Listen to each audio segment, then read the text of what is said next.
Kate Falcha. Welcome to Irishgrannyhelen. Today I would like to talk about a very strange disappearance that I've known about for a very long time, and it kind of haunts me. And before I start, I just want to point out, for the sake of people who are avid armchair detectives, I would like to be, but I don't have the time. I've read a lot about this. I've listened to the big podcasts that really covered it extensively, but I don't pretend to be an expert. The purposes of this video is to tell the story. I know that there are a million theories and disputed facts, and this is not what this video is about. This video is to present the story, and if people want to do a deeper dive, they're welcome to, but I don't want to debate the minutia of evidence or pseudo-theories or whatever. In the meantime, I will be doing a deeper dive into this case with Debbra sometime in the very near future on my Substack, Ask Your Irish Granny. You go to the website and type in Ask Your Irish Granny and my site pops up.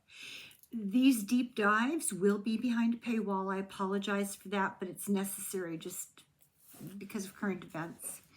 And it should be interesting. We'll do our usual thing, if you get my drift.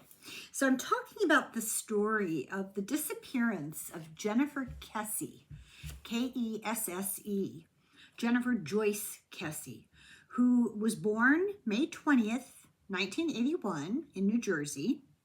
She graduated from the University of Central Florida in 2003, and she disappeared January 23rd, 2000, and I don't have my glasses on. There we go. 2006 in Orlando, Florida. She was working there. Now, she had been a very successful student, and when she graduated, she was considered astute for somebody so young in her field, something to do with money, and she got a great job for somebody so young, and she was careful and saved up money and bought a condominium for herself at the age of, 24? That's very impressive. And she was well respected by her fellow employees and her superiors at work. Anyway, she disappeared while she was working as a financial manager at Central Florida Investment Timeshare Company. And she had just bought this condo in Orlando. So let me describe for you a little bit. This was a big complex, and it was attached to other complexes. It was also across a main thoroughfare from a mall. And what that implies is plenty of opportunity for randos to be wandering around, to make an unfortunate encounter with somebody unseemly. One thing you need to know about Jennifer, her friends were very impressed, kind of amused at how cognizant she was of personal safety. She was the one who was always telling people, buy some pepper spray, don't give out your information, be aware of your surroundings. Just a really careful person, always prepared for emergencies. She would not have gotten into a car with somebody, accepted a ride, gone somewhere with someone she didn't know. She just wouldn't have done that. She had a boyfriend. They were quite close. They, like everybody else, they had their ups and downs, but he was an older, stable young man, and he lived a distance away from her, but they maintained this close relationship, and she had just gotten back from vacation with him. She did get back from vacation. You'll see the timeline here. He didn't do anything to her. Very interesting story. The condominium apartment complex that she bought a condo in was being renovated in several places and built up in others. excuse me, there was a lot of transient traffic of workers, construction workers, subcontractors, crews of people being brought in, many of whom were not recorded. The company, the management company, would hire a painter, and the painter would have guys on his crew, some of whom he may have just picked up for the day. And there was no record of who was actually in this area day by day. Lots of random young men. Also, they often stayed in the empty building, the empty apartments or condos, not necessarily with permission, but they did stay there. That was kind of a known secret. So let's get into the details here. So she graduated, she was working for this investment firm, and she had just bought a condo. On the weekend before she vanished, she and her boyfriend took a vacation to St. Croix in the Virgin Islands. She landed from their vacation, went home with him to his apartment, spent the night in his apartment, and then drove straight to work on Monday. As I said, they lived a bit of a distance apart. After work on Monday, so she was seen all day Monday at work, she went to her condominium for the first time since she left on vacation. She was last seen, absolutely 100% for sure, seen physically, at 6 p.m., leaving work. At 6:15 on the drive home from work, she spoke to her dad on the phone. Let's hope she was using the voice thing and not speakerphone, and not holding it. So she was fine at 6:15. At 10 p.m., she spoke to her boyfriend on the phone, and they were in the habit of speaking most evenings and every single morning when they woke up, every day. The next morning, he was concerned because she didn't text him and she didn't call him. This was highly unusual. Everything had seemed fine when they said goodnight the night before. It was her habit to always be in touch with him. And that was something about Jennifer. She was reliable. She was stable. She was predictable. And she wasn't flighty. Very unusual that she didn't call him. And when he called her, it went to voicemail. Also very unusual. She never showed up at work. Her employer, waited a while and then got really concerned and called her parents.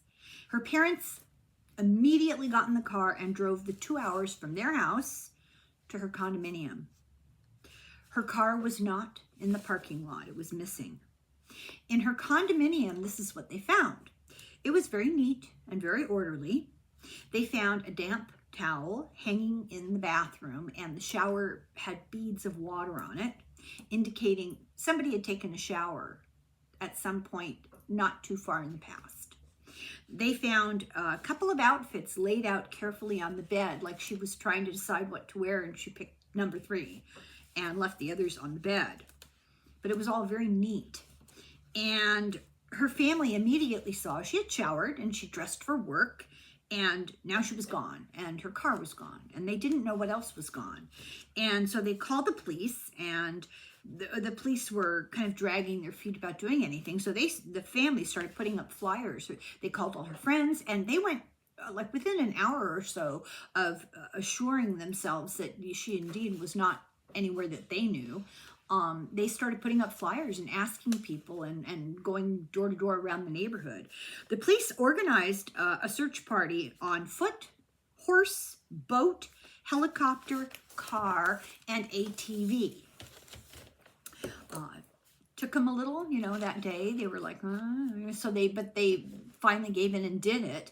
And this was close to bodies of water. I want to say a lagoon or a swamp or something. It's been a really long time since I listened to this in extreme detail. Her boyfriend had the last known conversation with her the night before. And between 7:30 and 8 a.m., the cops' first thought was that she was abducted, going into her car from her apartment or condo. They've changed their minds over the years, and they're beginning to think that she was on her way to work and was waylaid in some way.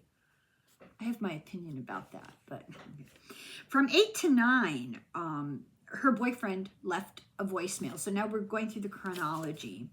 And he thinks to himself, well, she's not answering the phone. That's really unusual. But I know she had an important meeting at work. So maybe she put the phone off to be able to not be interrupted.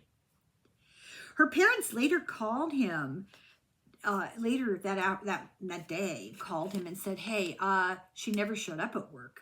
She's missing. That was the first he heard, was when her parents called him. At 11 o'clock was when the boss realized, well, she's not coming in, and she didn't go directly to the meeting, and there's something terribly wrong here. And he called her parents, and it was just really out of character. The parents lived in Tampa, so it was a long drive. And while they were driving there, they called the manager of her apartment condo building and asked the manager to let himself in with a key and check on her. And he did. And he called them back and said, you know, everything looks fine in here. There's nothing unusual, but her car is not in the parking lot. At noon, now this is where the plot thickens. And this is really unusual. And you have to go on YouTube and see this. You can see it. Now remember, this happened in 2006? And closed circuit television, public surveillance, ring cameras were not a thing. It was rudimentary stuff, early in the technology, not as clear. Many times they didn't take a full movie. They took a shot every 3 seconds. That was the case here. So this is the little bit of evidence that they have. On surveillance cameras from an apartment complex 1.2 miles from her condominium, there's film, and it's shot. It's still pictures taken in quick sequence. It's not a full-length video. And it shows a person drive up in her car to this 1.5 mile away, 1.2 mile away lot, similar condo apartment type complex, pull into the parking lot, park her car, and walk away. Now, this wasn't found for 2 days. They didn't realize this. I think they drove around, saw her car, talked to the manager, got the video, cops looked at it. Very frustrating. I guess I'll just go ahead and spoiler alert. Because this video was a picture, couple seconds, a picture, couple seconds, a picture, a couple seconds, it's the most frustrating thing you've ever seen in your life if you watch it. What it's aiming at is part of the parking lot and a wrought iron fence with, you know, bars like this. This person walks past that fence, and every time a picture is shot, the person is blocked from view by the bar. You can see the tip of a toe. You can see the back of a head in profile. That's all you'll see. And then the next picture, this person's at the next bar of the fence. And this person has got to be the luckiest person in the world, because there was nothing clearly identifying. We'll talk a little bit more about it in a minute. Between 3 and 3:15 was when the parents and her brother arrived at her condo and determined that she had taken a shower, had laid out her clothes. That's when they called the police. The police were reluctant to do anything because she was an adult. But the family and friends, you know, like until late in the evening, started sending out posters, carrying posters, going and asking people, and they kept bugging the cops. That's one thing, her family was so proactive, and still are. So the cops sent a detective to her condominium, and the search went on until Thursday, January 26th. That was when 8:10 in the morning, somebody in a nearby complex saw her on the news and calls up the cops and says, that car you're looking for has been in my parking space in front of my apartment for several days. We didn't know who that was. We thought it was a guest of somebody. So the cops go and confirm, yeah, that's Jennifer's 2004 Chevy Malibu. And they checked the car forensically. They got nothing. The security video was very disappointing, very frustrating. And the person walked away from her car around noon on Tuesday. It was the day she disappeared. So this camera, as I said, snapped a photo every 3 seconds, and every time the person's face was blocked by bars in the iron fence. And the cops said this was the luckiest person of interest ever. So the first theory was that, well, there's no forced entry into her condo. There are no signs of a struggle. So they think she left for work, locked her door, and was abducted going to or getting into her car in the lot, which she just had to go through the door, shut her door, turning her back to the stairs, go down the stairs, and her car was parked right there. Nobody recognized the person on camera. They thought it was a guy, but they couldn't be 100% sure. So they called the FBI, and the FBI studied the photos and said it was a person about 5'3" to 5'5" in height. They even got NASA to enhance the photos. Valuables were left in the car. This was not a robbery. Search dogs were brought in, and a search dog followed her scent from the parking lot back to her apartment complex. There is no other evidence. There was one latent print and small amount of DNA in the car.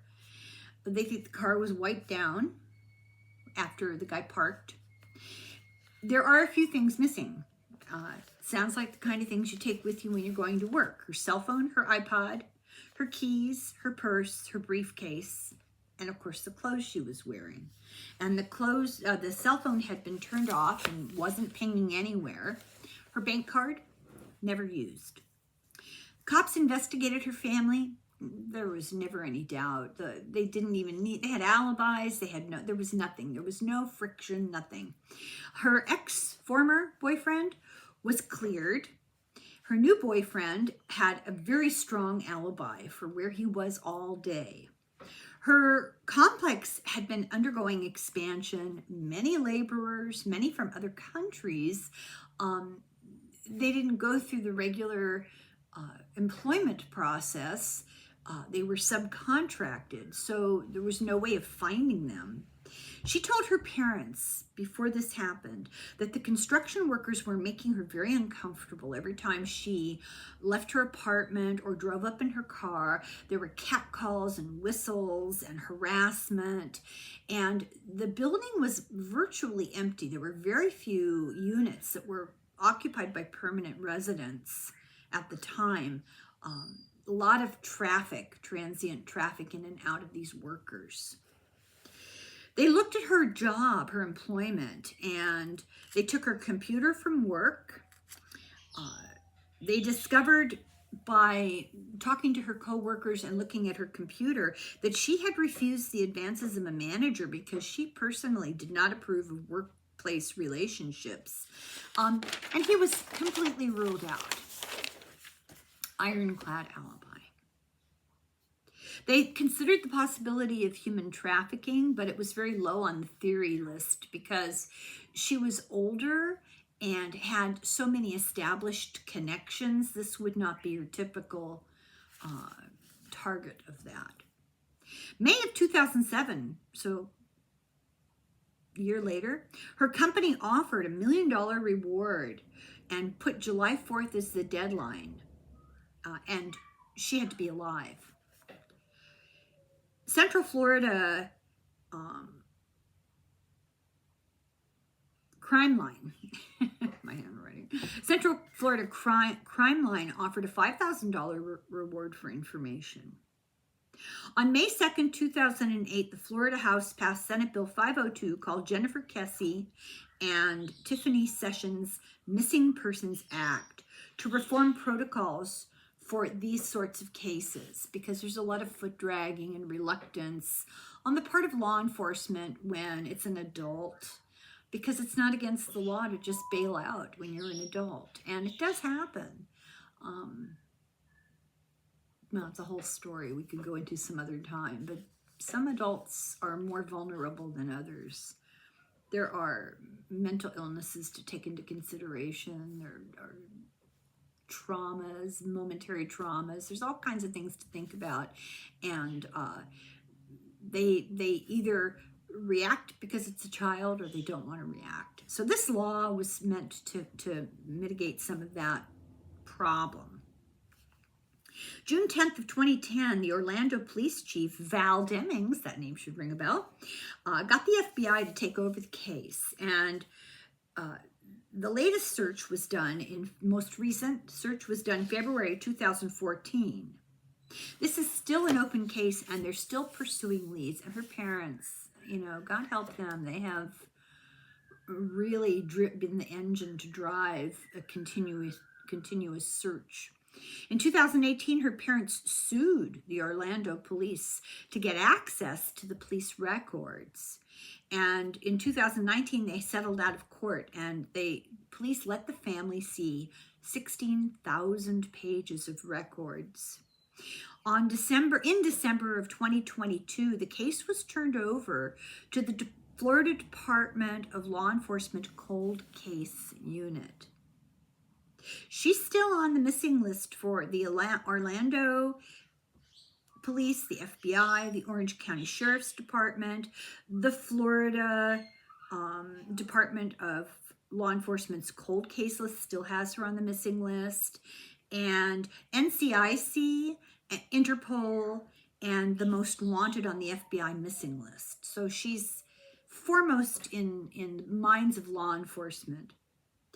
There's an excellent podcast about Jennifer's case, which is just full of all kinds of details, very few of which I remember because I listened to it when it first came out. That was 4 years ago. So it's from 2020, and it's called House of Broken Dreams, and it's dedicated to her case, and it's really well done, and it's very, very interesting. So this is all I have. Reminder, you might want to read Gavin DEBECKER's book, The Gift of Fear. Don't freak out. It's a wonderful book about personal safety. Wes Manco also wrote one about personal safety that we covered here, and I'm sorry, Wes, I don't remember the name of the book, but it was a good book too. Wes Manco. And just, a reminder, you can never be too careful because you can be taken by surprise. So my dogs are howling because the birds teasing them. So I would invite you to join me, and probably once by myself and then once with Debbra Lupien. We're going to do a deep dive as we have done in the past with other cases. And that would be on SUBSTACK, Ask Your Irish Granny. And unfortunately, I regret to say it's a paid subscription, but it's only $5. So I would invite you to come see what I've got back there, because I get together with Nate. I'm going to have some conversations with other people that we want to keep just between us. So thank you very much for watching. I hope that this little presentation stirred up your interest in this case. I would really strongly recommend House of Broken Dreams podcast, and it's on all the podcast platforms. Very good story, and this is really truly one of those bizarre mysteries. Oh, I was going to tell you what I think. Okay, what I think. The person whose picture is in the surveillance video is a smaller person, slight and short, and is wearing something that looks like it could be workmen's clothes and boots. I think that's significant. I think Jennifer was safety conscious because she listened to her intuition. And I think the comment she made to her parents about being uncomfortable with the construction workers around, I think that was a very brief sharing of a real deep concern she had. I think she knew that it was an unsafe situation. And I think it was. And I think that somebody predatory knew her schedule and realized there was nobody else around. There's a lot of speculation in the podcast about, was she taken into one of the empty apartments and then removed later after dark? There's, you don't know. Okay, that's that's my true crime for this week. Let me know if there are things that you'd like me to cover. I have a couple that I really want to cover, but they're really intricate and they take a long time, and I've been hard pressed for time, so I will be doing more in-depth true crime at some point, but for now not. So in the meantime, thank you very much for watching, and stay tuned. Slán go foil, slánse.